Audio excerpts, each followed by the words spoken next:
오늘 주시는 말씀입니다. 고린도후서 10장 1절부터 6절까지의 말씀입니다. 신약성경 295면에 있습니다. 한 절씩 교독하겠습니다. 10장 1절입니다. 너희를 대면하면 유순하고 떠나 있으면 너희에 대하여 담대한 나 바울은 이제 그리스도의 온유와 관용으로 친히 너희를 권하고 2절 또한 너희를 육신에 따라 행하는 자로 여기는 자들에 대하여 내가 담대히 대하는 것 같이 너희와 함께 있을 때에 나로 하여금 이 담대한 태도로 대하지 않게 하기를 구하노라. 우리가 육신으로 행하나 육신에 따라 싸우지 아니하노니 우리의 싸우는 무기는 육신에 속한 것이 아니요 오직 어떤 견고한 진도 무너뜨리는 하나님의 능력이라. 모든 이론을 무너뜨리며 하나님을 아는 것을 대적하여 높아진 것을 다 무너뜨리고 모든 생각을 사로잡아 그리스도에게 복종하게 하니 너희의 복종이 온전하게 될 때에 모든 복종하지 않는 것을 벌하려고 준비하는 중에 있노라. 아멘. 고린도후서 10장 1절에서 6절 말씀입니다. 이 땅에서 믿는 자로 산다는 것은 이라는 제목으로 하나님의 말씀의 은혜를 겸손히 함께 받겠습니다.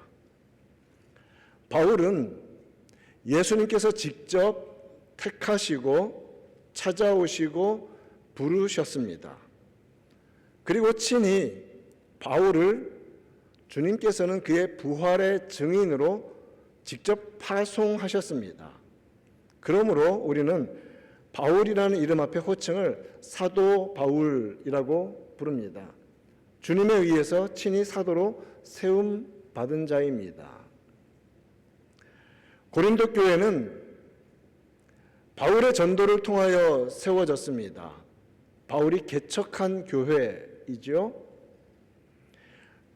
그럼에도 불구하고 그 교회 안에는 바울을 폄하하고 인정하지 않으려는 사람들이 생겨났습니다.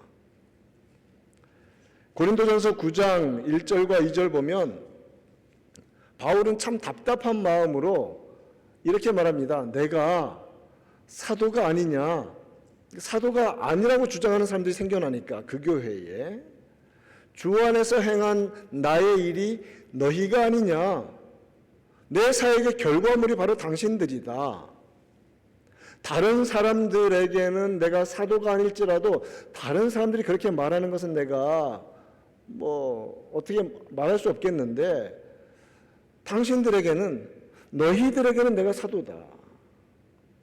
나의 사도됨을 주 안에서 인친 것이 바로 여러분입니다. 당신들입니다.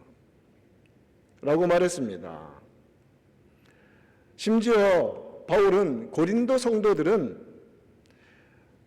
바울 자신이 어떤 사도인지를 다른 사람들에게 소개할 때 동봉할 수 있는 추천서와 같은 자들이라고 말했습니다. 너희는 그리스도의 편지다. 그 편지를 내가 썼다. 라고 말할 정도였습니다.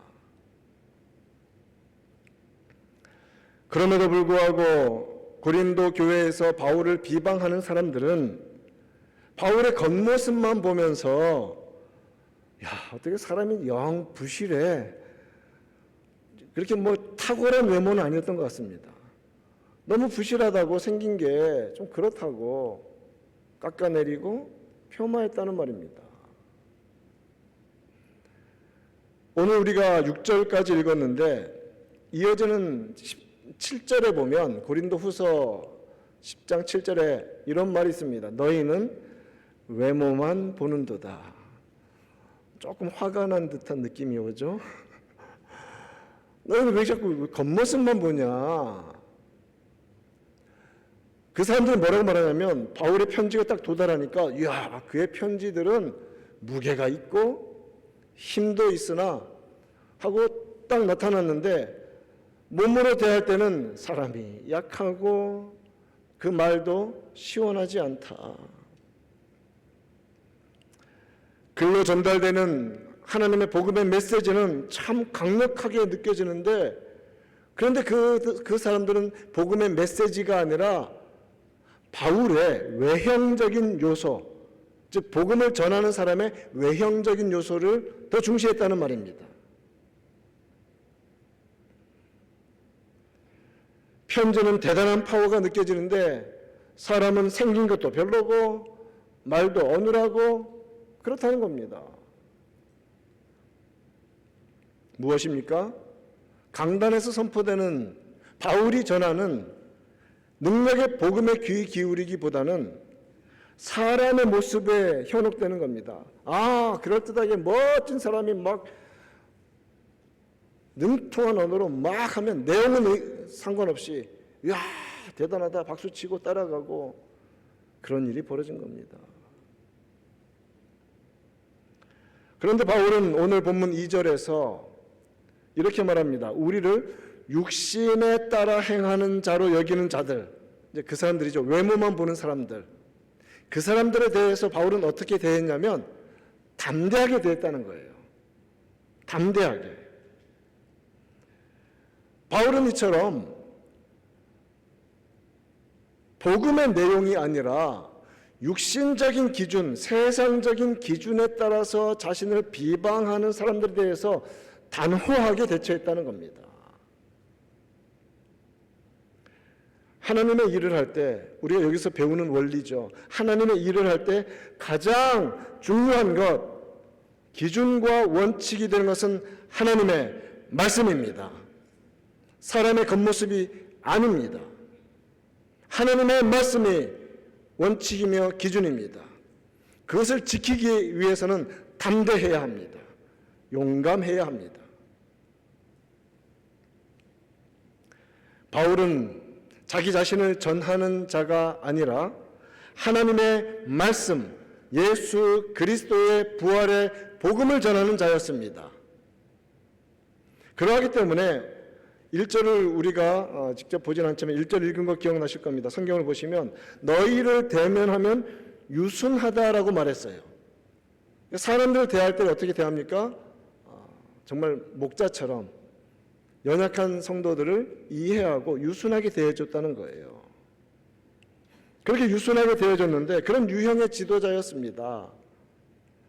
그런데 오늘 2절에서 말하는 것처럼 그런 사람임에도 불구하고 세속적인 판단 기준을 가지고 교회 안에서 질서를 어지럽히는 자들에 대해서는 담대했다는 거예요. 담대했다. 주 안에서 사랑하는 성도 여러분, 주님께서 세우신 질서를 지켜나가는 우리가 되기를 간절히 축원합니다. 말씀의 질서입니다. 그리고 우리 모두 말씀을 지키기에 용감한 자들 되기를 축원합니다. 말씀이 모든 것입니다. 말씀만이 드러나셔야 합니다. 그런데 신앙 공동체가, 우리 교회는 신앙 공동체이죠. 이 신앙으로 모여있는 공동체가 고린도 사람들 몇몇 사람들처럼 세상이 따르는 육신적인 기준, 그런 세상의 기준을 따르면 어떤 일이 벌어지면 반드시, 이건 필연적입니다. 반드시 신앙 공동체는 어려워지게 되어 있습니다. 교회가 세상을 따라가면 교회는 박살납니다. 어려워집니다. 구약에서 예를 한번 찾아봅시다. 구약에서의 신앙 공동체는 언약 공동체인 이스라엘 민족 전체입니다.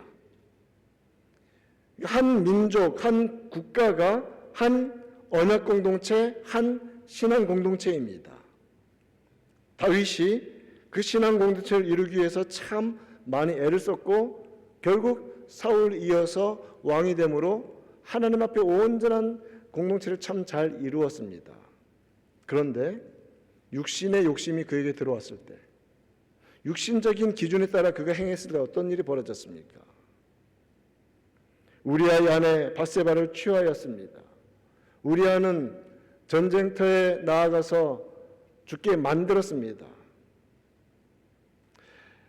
그 같은 육신에 따르는 죄악, 쓰디쓴 결과가 무엇이었냐면 이스라엘 전체가 힘겨워진 겁니다. 신앙 공동체가 아픈 거예요. 무엇 때문에? 죄 때문에. 다윗에게 내리신 형벌은 그의 평생 계속되었습니다. 정말 나단 선지자의 책망과 경고처럼 너희 집안의 칼이 끊어지지 않겠다. 그러한 연속 선상에서 일어난 큰 두 번의 반역이 있었습니다. 그런데 그 두 번 다 왕자들이 일으킨 겁니다. 왕자들의 난이었습니다. 아버지를 몰아내고 왕이 되고 싶었습니다. 압살롬과 아도니아 두 번의 왕자의 난이 있었습니다. 자, 그런데 이 압살롬과 아도니아가 어떤 사람들인가 제가 외형적인 것만 간단한 것만 찾아서 보여드립니다. 사무엘 하 14장 25절 이것은 압살롬에 관한 이야기죠. 온 이스라엘 가운데에서 압살롬 같이 아름다움으로 크게 칭찬받는 자가 없었다는 거예요. 보기만 해도 우리 왕자님, 그리고 머리카락이 얼마나 그 찰랑찰랑했는지 1년에 한 번씩 깎으면 뭐 엄청난 무게를 가지고 이 왕자님이 머리 싹 흔들면서 나타나가지고 그래 왕은 너의 말 들어줄 사람이 없어 내가 들어줄게 하면서 뽀뽀해주고 안아주면 여러분 뿅 갈까요 안 갈까요? 뿅뿅 가죠. 아름다웠습니다. 아도니아 압살롬 다음에 태어난 자라 용모가 준수했습니까? 심히 준수했습니까? 익스트림리 아름다워도 너무 아름다웠던 거예요. 그런데 가장 아름다웠던 두 아들이 반란을 일으켰습니다. 아마도 그 반란을 일으킨 두 왕자의 공통점, 누가 보아도 너무나 멋있게 생겼으니까 잠깐 언급을 하면 내가 왕이 될 상인가? 라고 물으면 왕자님이야말로 왕이 될 상입니다. 왕이 되셔야 합니다. 얼마나 많이 따르겠습니까? 무엇을 보고? 외모를 보고 말씀을 보고 외모를 보고 겉모습을 보고 따라가니까 다윗은 거의 몰락 직전까지 바닥까지 떨어졌고 외모를 보고 따라가니까 백성들이 따라가니까 나라는 두 동강이 나서 싸움박질해서 무수한 사람들이 죽고 언약 공동체의 질서는 완전히 깨어질 뻔했던 것입니다. 하나님의 말씀이 이루어지지 못하도록 방해한 요소가 왕자들의 난이었습니다. 왜냐하면 하나님은 솔로몬을 왕으로 택하셨기 때문에 이미 이런 일이 벌어진다는 것입니다. 무엇을 따라가면? 겉모습을 따라가면. 교회는 하나님의 백성들의 모임이며 그리스도 제자들의 지체로서 주의 몸된 교회를 이룬 신앙 공동체입니다. 그렇기 때문에 주의 교회가 흔들림 없이 굳건하게 세워져 가기 위해서 이 교회를 이루고 있는 우리는 어떤 시각을 가져야 합니까? 무엇을 중시 여기는 이 눈을 가져야 합니까? 하나님의 시각이죠. 사무엘상 16장 7절에서 우리는 하나님이 무엇을 가장 중요하게 보시는가를 배울 수 있습니다. 내가 보는 것은 사람과 같지 않다. 사람은 무엇을 봅니까? 일단 외모에 넘어갑니다. 사람은 외모를 보거니와 하나님은 무엇을 보십니까? 중심을 보십니다. 아무리 우리의 외적인 것으로 외적인 요소로 사람들의 인기를 끌고 막 사람들의 호감을 사고 아무리 할지라도 아무리 잘 가릴지라도 하나님은 정확히 저와 여러분의 마음 중심을 꿰뚫고 계십니다. 정확히 보고 계세요.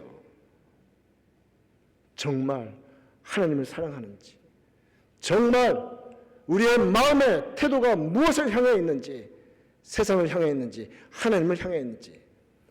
세상은 다 속일 수 있을 것입니다. 아마 죽을 때까지도 속일 수 있을 것입니다. 그러나 하나님은 단 한순간도 속일 수 없습니다. 하나님은 우리의 중심을 보십니다. 그렇기 때문에 하나님께 마음의 중심을 드리는 우리가 먼저 되어야 할 줄 믿습니다. 그리고 동시에 우리도 하나님의 눈을 배워야 합니다. 눈에 보이는 이 3차원 물리세계 속에 사니까 멋지고 아름답고 좋은 건 좋은 거죠. 그러나 거기에 현혹되어서 끝내지 말고 정말 중심을 볼 수 있는 성도가 되어야 합니다. 그것을 성경에서 뭐라고 말하냐면 분별력이라고 말합니다. 분별력. 말씀은 성도에게 분별력을 줍니다. 정말 소중한 것이 무엇인지, 정말 따라야 할 것이 무엇인지 말씀이 우리에게 영적 분별력을 주십니다. 자, 이와 같이 하나님의 시각을 배우고 말씀으로 자신을 잘 살피는 성도로 살아갑니다. 그런데 이렇게 노력하며 살아갈 때 한 가지 문제가 있어요. 문제. 무슨 문제냐면 우리 문제는 아닌데 믿음의 사람들도 육신적인 요소로 세상적인 요소들로 가득 찬 이 세상 속에서 아직까지 우리도 육신을 가지고 살아가야 한다는 것입니다. 3절 말씀 본문에서 우리가 육신으로 행하나, 영어로 뭐라고 되어 있어요? For though we walk in the flesh. 육신 안에서 우리는 살고 있어요. 육신적인 환경 속에서 우리는 살아갈 수밖에 없어요. 언제까지? 죽을 때까지. 벗어날 수 없습니다. 그런데 육신으로 행하지만 육신에 따라 싸우지 않는다는 겁니다. 그리스도인들은 예수님을 구주로 영접했습니다. My Lord, My Savior, My King. 그리고 그 이름을 믿어 우리는 하나님의 자녀가 되었습니다. 이미 이 땅에서부터 영원한 효력을 지닌 구원의 은혜를 입었고 우리는 비록 물리적인 생명 속에 살아가지만 예수를 믿고 있기 때문에 영원한 생명이 우리 안에 있습니다. 믿으십니까? 예수는 생명입니다. 예수를 믿으면 영원한 생명은 이미 시작이 되었습니다. 이처럼 영생을 얻었고 예수님이 선언하신 것처럼 이미 믿은 사람은 과거형이에요. 영생을 얻었고 은혜 안에서 영적인 삶을 영위하고 있지만 문제가 뭡니까? 여전히 우리는 어디에 있다? 이 세상 속에 있다는 겁니다.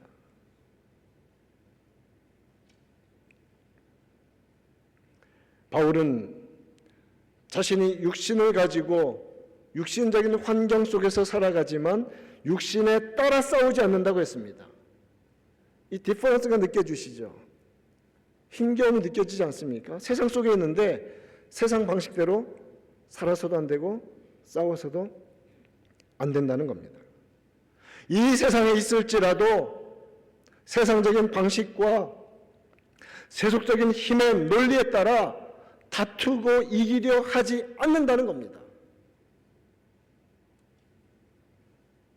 예수님은 십자가 고난을 앞두고 제자들을 위해서 간절히 기도해 주셨습니다. 그것이 요한복음 17장에 있는 대제사장의 기도문 아닙니까? 거기서 주님께서는 이렇게 기도하십니다. 14절에서 내가 아버지의 말씀을 그들에게 주었사오매 그들이 살아가고 있는 세상이 그들을 미워한다는 거예요. 여러분, 하나님의 말씀을 있는 그대로 전할 때 세상이 반감을 갖는 그런 경험 해보셨습니까? 정상입니다. 세상은 그대로 못 받아들입니다. 이는 왜냐하면 내가 세상에 속하지 아니함 같이 그들도 예수님을 따르는 제자들도 세상에 속하지 아니함으로 인함이니이다 이렇게 말씀합니다. 주님의 말씀처럼 성도는 세상 속에 살아갑니다. 그런데 이 세상의 사람이 아닌 하늘에 속한 사람입니다. 육신적이고 세속적인 환경 속에 있지만 주님의 백성으로서 그 말씀의 법을 따라 살아야 합니다.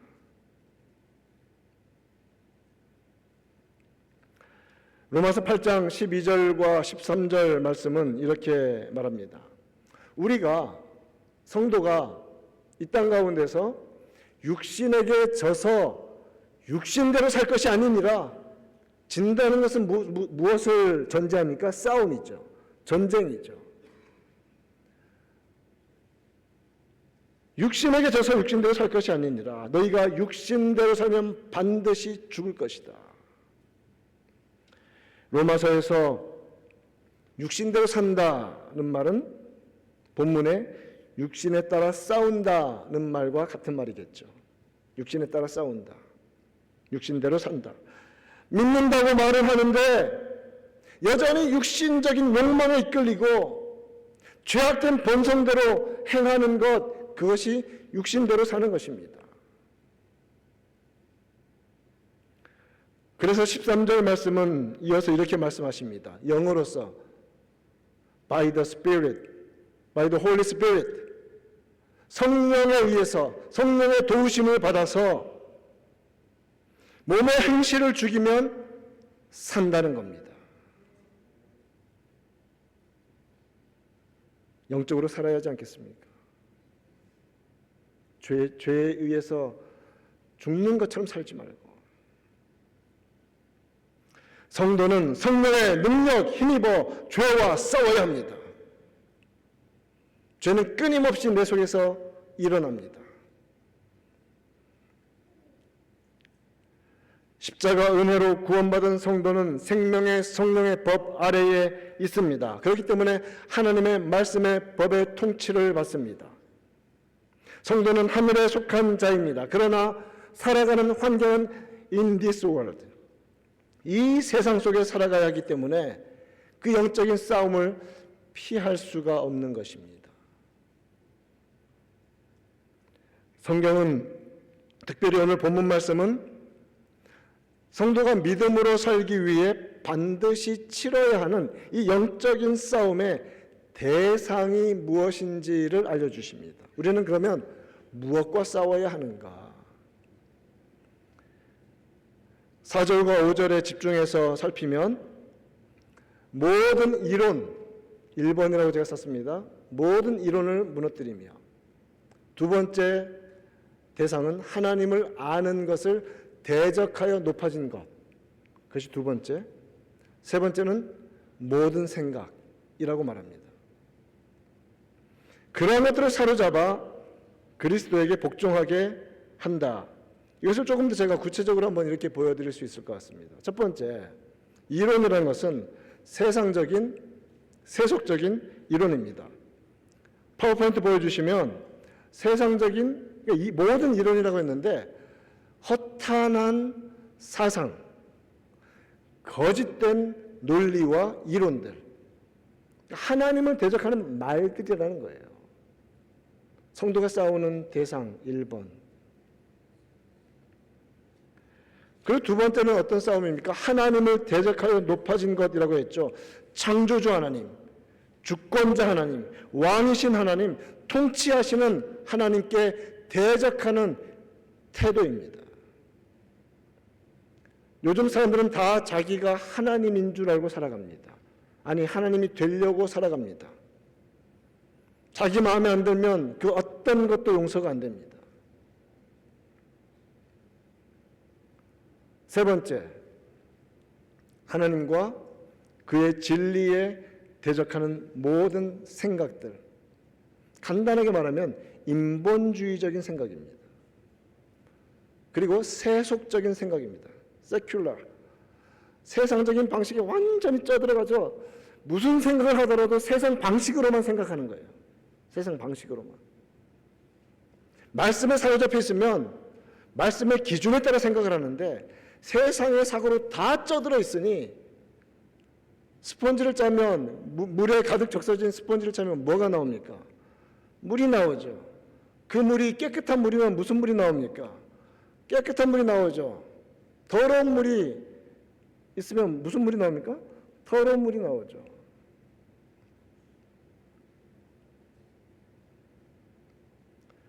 무엇에 우리는 물들어 살아가고 있습니까?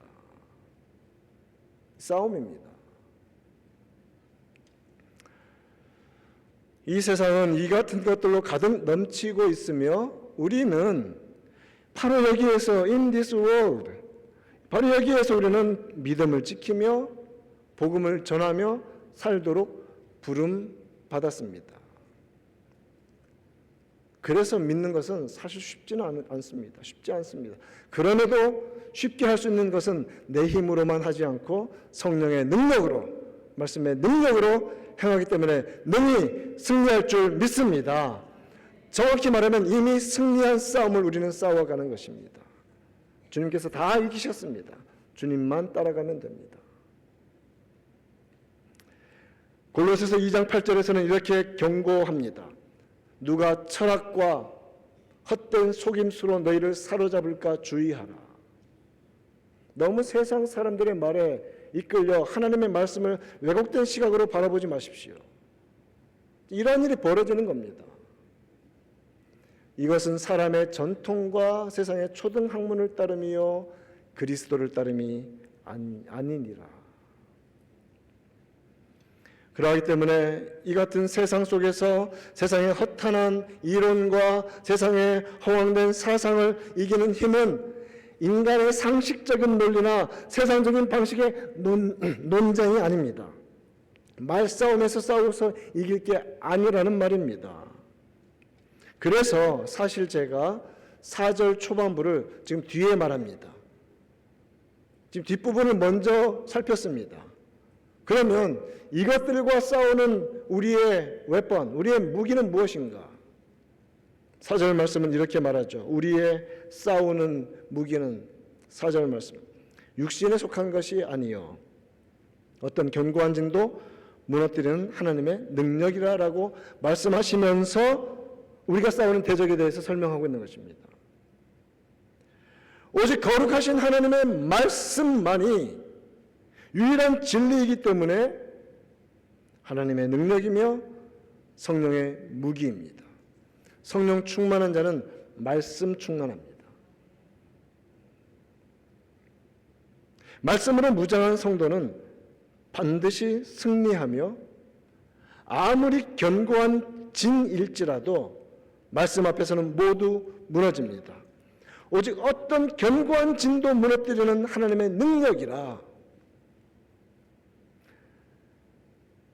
이처럼 하나님의 능력은 세상의 견고한 진과도 같은 이론들, 허탄한 사상들, 생각들, 이러한 것들을, 그런 모든 장애물들을 능히 무너뜨리는, 이기는 말씀입니다.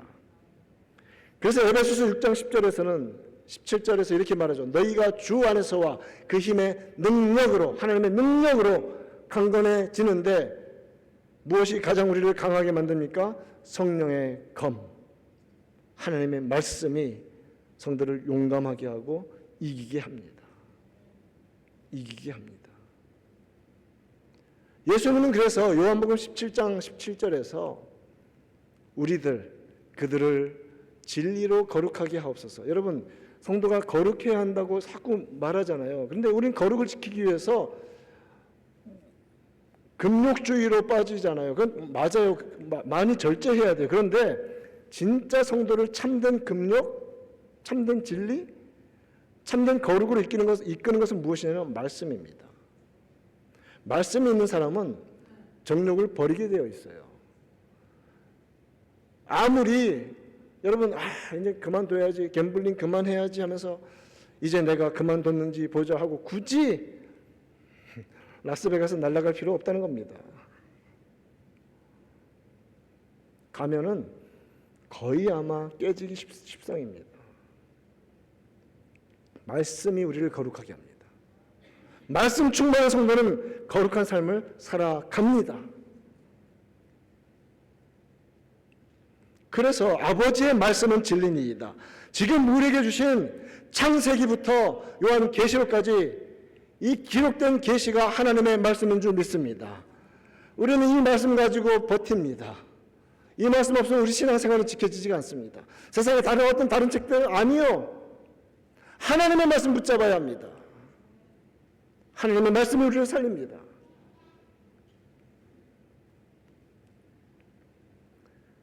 그러므로 믿음으로 사는 것은 무엇인가? 말씀 안에서 말씀을 통해 훈련받고 믿음의 성장을 이루어 가는 것입니다. 제가 수요 예배 때 그런 말씀을 언뜻 했습니다. 말씀을 듣는 것은 신앙적인 종교적인 유희가 아니라고요. 말씀 들으면서 기분이 좋아지십니까? 기분 좋다. 나가서 또 죄 가운데 풍덩 빠집니까? 여러분, 말씀 듣는 것은 내가 좋다라고 인정하는 차원이 아니라 그 말씀이 나를 찌르는 것입니다. 나를 깨뜨리는 것입니다. 정말 은혜 받은 성도는요, 은혜 받을 때는 말조차도 못해요. 앉아서 펑펑 울지. 정말 진짜 말씀의 능력은 거기에 있는 것입니다. 저는 목사님 말씀에 은혜 받았습니다. 안 들어도 안 삐질 테니까 안 삐질 테니까 정말 은혜 받았으면 가슴을 치면서 회개하고, 정말 은혜 받았으면 나가서 집에서 안 보는 자리에서, 아무도 없는 자리에서 죄악된 걸 끊고 말씀 따라 살아야 합니다. 그게 은혜 받은 성도의 모습입니다. 그게 은혜입니다. 사람에게 몇 마디 말로 아니요. 은혜는 우리의 영혼을 붙잡습니다. 영혼을 깨뜨립니다. 새롭게 합니다. 그게 은혜입니다. 여러분, 하나님의 은혜로 깨지는 우리가 되십시다. 날마다 깨져야 돼요. 언제까지? 저는 답을 다 알려드리잖아요. 언제까지? 죽을 때까지. 부르시는 그날까지 우리는 깨져야 할 이 죄악된 본성이 얼마나 속에서 견고한지 모릅니다. 여러분, 죄를 굶어 죽이셔야 합니다.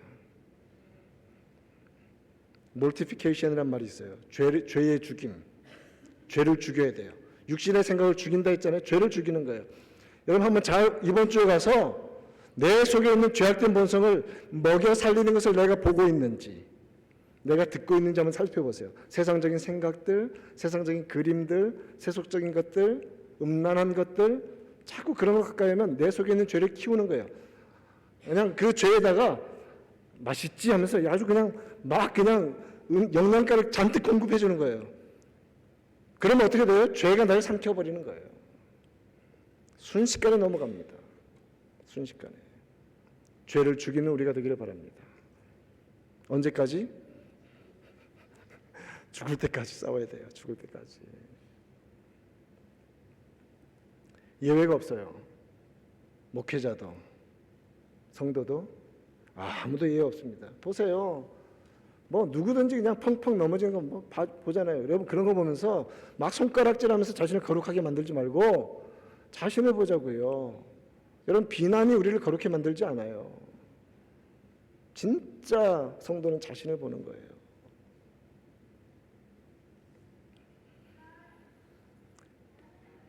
영적 양식인 말씀을 먹고 성장해야 합니다.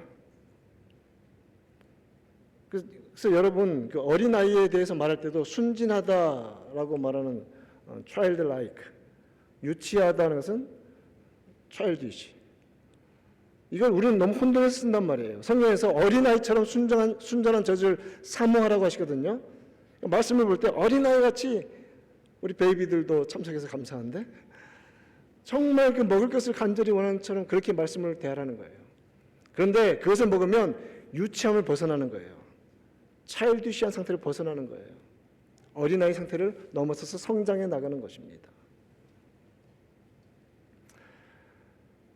베드로후서 3장 18절 말씀에서 오직 우리 주 곧 구주 예수 그리스도의 은혜와 그를 아는 지식에서 자라가라. 베드로후서 마지막 구절에 포함된 그 마지막에 있는 내용이에요. 예수님을 직접 보았고 정말 이 땅 가운데 예수님 빼고 물 위를 걸어보았던 유일한 사람인 이 베드로. 그런데 제자들 중에 정말 가장 대표적인 사도로서 그렇게 평생을 주님을 알아갔던 사도가 유언으로 무슨 말을 하냐면 성도들에게 그리스도를 아는 지식에서 성장해 가라는 겁니다. 믿음의 성장은 이만하면 됐지 없습니다. 계속 성장합니다. 언제까지? 죽을 때까지. 한 3번 하면 이제 입에 붙겠죠. 우리는 끝까지 성장해 나가야 돼요. 그래야 나이 들어서 노욕 부리지 않고 그렇게 안 되는 겁니다. 끝까지. 에베소서 4장 14절 말씀은 이는 이제 우리가 이제부터 어린 아이가 되지 아니고 영적인 그 어린 아이 상태에서 머물러 있지 아니하고, 자 그러면 그 다음에 나오는 말은 영적으로 유아 단계에 있으면 이런 일이 벌어진다는 거예요. 사람의 속임수에 빠지고 간사한 유혹에 빠지고 막 세상이 교회에 대해서 막 씹으면 그렇지 교회 나쁘지 하면서 우리는 안에서 내부자로 사는 것을 아주 프라우드하게 생각하고 그것은 믿음이라고 착각하고 살지 않습니까? 우리를 향한 침뱉음으로 알고 회개해야죠. 우리가. 여러분 정말 믿음의 사람은 교회를 욕하는 사람이 아니라 그것이 내 죄로 회개하는 사람입니다.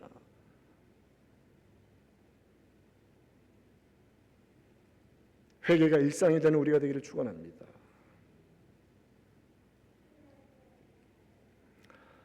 온갖 교훈의 풍조에 밀려 허탄한 교훈의 풍조에 밀려서 이 말하면 이런갑다 저 말하면 저런갑다 막 쫓아다니고 그렇게 살지 않습니까? 어떤 상태에서 말씀 먹지 않고 자라나지 않으면 그런 일이 벌어진다는 겁니다. 말씀을 맺겠습니다. 우리는 이 세상 속에 살아갑니다. 이 세상은 하나님에 대해 적대적입니다. 말씀에 대해 거부합니다. 그런데 우리는 하나님의 사람이며 말씀의 사람으로 이 세상 속에서 살아갑니다. 이 세상을 이기는 힘은 오직 말씀밖에 없습니다. 그러므로 말씀 안에 자라나야 합니다. 주 안에서 사랑하는 성도 여러분, 함께 자라나십시다. 저도 계속 성장하겠습니다. 우리 성도들도 성장해 가기를 간절히 바랍니다. 하나님의 아들을 온전히 믿고 말씀을 통해 바르게 알아가고 자라나며, 그럴 때 속임수와 유혹과 그릇된 교훈의 파도에 밀리지 않고 굳건하게 중심을 지키며 교회가 든든히 세워져 갈 줄 믿습니다. 그러한 은혜가 우리 개인의 심령과 가정 가운데, 교회 가운데 넘치기를 우리 구주 예수님의 이름으로 축원드립니다.